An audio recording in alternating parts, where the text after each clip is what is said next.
नमस्ते मित्रों, स्वागत है आपका मेरे YouTube चैनल पढ़ाई की दुनिया में। तो आज हम एक नया शब्द लेके आए हैं, वो है दर्पण। तो आज हम देखेंगे कि दर्पण शब्द से कौन कौन से लोगों ने कौन कौन सी रचनाएं की हैं, सबकी विधा क्या है। तो आइए देर न करते हुए अपने टॉपिक पे चलते हैं और क्लास को स्टार्ट करते हैं। तो सबसे पहले देखते हैं, एक रचना की गई है बादशाह दर्पण। तो बादशाह दर्पण जो रचना है, ये विधा क्या है, निबंध है, जो कि भारतेंदु हरिश्चंद्र के द्वारा लिखी गई रचना है बादशाह दर्पण। अगली रचना की बात करें तो अगली रचना है व्याकरण दर्पण। तो व्याकरण दर्पण जो है वो किसकी रचना है, वो है शिवपूजन सहाय की रचना व्याकरण दर्पण। अगली रचना है नाट्य दर्पण। नाट्य दर्पण जो है वो किसका है, वो है रामचंद्र गुणचंद्र का। इनको कैसे याद रख सकते हैं, इनको थोड़ा सा आप कनेक्ट कीजिए। देखिए यहाँ पे है नाट्य दर्पण। देखिए जब भी हम लोग नाटक देखने जाते हैं तो जब नाटक होता है वो कोई एक व्यक्ति में नहीं होता है, कम से कम दो लोग होने चाहिए नाटक करने के लिए। तो आप याद रख सकते हैं नाट्य दर्पण जो है वो रामचंद्र गुणचंद्र का है। इसमें एक लोग का नाम है रामचंद्र, दूसरे का नाम है गुणचंद्र, यानी कि दो लोग हैं। तो नाटक जब भी होता है कम से कम दो लोगों के बीच में होता है। इस तरीके से आप इनका नाम याद रख सकते हैं। आगे बात करें काव्य दर्पण। तो काव्य दर्पण जो है ये रामदहिन मिश्र का है। किसका है, रामदहिन मिश्र का है काव्य दर्पण। आगे बात करें तो अगली रचना है हृदय दर्पण। तो हृदय दर्पण जो है ये भट्ट नायक की रचना है। तो जो नायक का हृदय होता है, इस तरीके से याद करिए कि जो नायक का हृदय होता है वो दर्पण के समान होता है। नायक का हृदय कैसा होता है, दर्पण के समान होता है। इस तरीके से याद रख सकते हैं। हृदय दर्पण किसका है, नायक यानी कि भट्ट नायक का, और किसका है, पद्माकर का है। दो लोगों की रचना है हृदय दर्पण।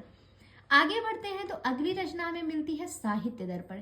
ये बहुत ही महत्वपूर्ण रचना है, कई बार परीक्षा में पूछी गई है और हर साल किसी न किसी परीक्षा में ये प्रश्न जरूर आता है, तो इसको मोस्ट इम्पॉर्टेंट रखिएगा। साहित्य दर्पण ये रचना जो है ये है विश्वनाथ जी की।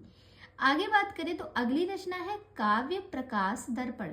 तो काव्य प्रकाश दर्पण जो है ये भी विश्वनाथ की रचना है। इसमें एक नोट करने वाली बात ये है कि जो काव्य प्रकाश दर्पण है ना, ये रचना एक है काव्य प्रकाश। तो काव्य प्रकाश नाम से मम्मट की रचना है। तो मम्मट की जो रचना काव्य प्रकाश है, इसी पर जो है आचार्य विश्वनाथ जी ने काव्य प्रकाश दर्पण नाम से टीका लिखी थी। तो ये जो है काव्य प्रकाश दर्पण, ये टीका लिखी गई है विश्वनाथ के द्वारा, जो कि मम्मट की रचना काव्य प्रकाश पर लिखी गई है। तो ये भी बात ध्यान रखिएगा, ये भी एक महत्वपूर्ण पॉइंट बनता है, परीक्षा में पूछ सकता है। आगे बढ़ते हैं तो अगली रचना है नाट्य दर्पण। तो ये जो नाट्य दर्पण है ये एक आलोचना है। तो जो आलोचना की गई है वो रसाल के द्वारा की गई है। अगर पूछेगा नाट्य दर्पण जो ग्रंथ है, जो कि आलोचना विधा है, वो रचना है किसकी, अगर आलोचना कर देगा तब आप इनको रसाल को लगाइएगा, नहीं तो रामचंद्र गुणचंद्र की रचना है। आगे बढ़ते हैं तो अगली रचना आपको मिलती है अलंकार दर्पण। तो अलंकार दर्पण जो रचना है ये भी आलोचना विधा है, लेकिन ये है किसका, ये जगन्नाथ प्रसाद भानु की रचना है। अगली रचना है माया दर्पण। और माया दर्पण जो है ये एक काव्य विधा है, और जो काव्य लिखा है माया दर्पण नाम से वो लिखा है श्रीकांत वर्मा ने। श्रीकांत ने माया के लिए एक दर्पण लाया था। इस तरीके से याद कर सकते हैं, श्रीकांत जी जो हैं उन्होंने माया के लिए क्या लाया, दर्पण लाया। क्योंकि देखिए औरतों को साज श्रृंगार करना बहुत पसंद होता है, तो साज श्रृंगार जब वो करेंगी तो दर्पण में देख के करेंगी। तो श्रीकांत जी ने माया के लिए क्या लाया, दर्पण लाया। इस तरीके से इनको थोड़ा सा कनेक्ट करके याद कर सकते हैं कि माया दर्पण जो काव्य है वो किसका है, वो श्रीकांत वर्मा का है। आगे बात करें तो अगली रचना है दर्पण का व्यक्ति। दर्पण का व्यक्ति नाम से एक उपन्यास की रचना की गई है, जो कि किसकी है, विष्णु प्रभाकर की है। ध्यान रखिएगा, दर्पण का व्यक्ति जो है वो कौन है, वो है विष्णु प्रभाकर, और रचना विधा क्या है, एक उपन्यास विधा है। आगे बात करते हैं तो एक रचना है अलंकार दर्पण, जो कि राम सिंह की रचना है। अगर अलंकार दर्पण आलोचना पूछेगा तब आप जगन्नाथ प्रसाद भानु को बताइएगा, लेकिन अगर अलंकार दर्पण केवल ऐसे ही पूछता है तब वो रचना हो जाएगी राम सिंह की।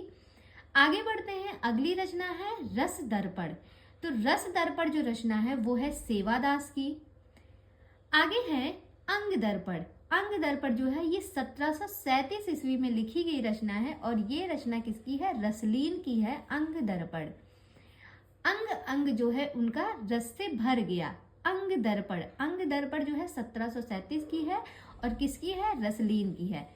हाँ, इस तरीके से इनको आप थोड़ा सा कनेक्ट करके याद रख सकते हैं। आगे बढ़ते हैं तो अगली जो रचना है वो है कवि दर्पण। कवि दर्पण जो है ये ग्वाल कवि की रचना है। आगे है दूषण दर्पण। तो दूषण दर्पण नाम से भी ग्वाल कवि ने रचना की है। तो कवि दर्पण और दूषण दर्पण ये दोनों रचना ग्वाल कवि की है। आगे देखते हैं, एक रचना है मेरा रूप तुम्हारा दर्पण। ये जो है ये एक नवगीत है जो कि बाल स्वरूप राही के द्वारा लिखी गई रचना है। क्या है? मेरा रूप तुम्हारा दर्पण। इसको ध्यान रखिएगा, ये एक नवगीत है और ये बाल स्वरूप राही के द्वारा लिखी गई रचना है। आगे बात करें तो एक रचना मिलती है आय दर्पण। तो आय दर्पण नाम से ये जो रचना है ना, ये एक समाचार पत्र है और ये 1877 में आया था। समाचार पत्र है आय दर्पण नाम से और ये जो रचना की गई थी ये मुंशी बख्तावर सिंह के द्वारा लिखी गई है। किसका है? मुंशी बख्तावर सिंह।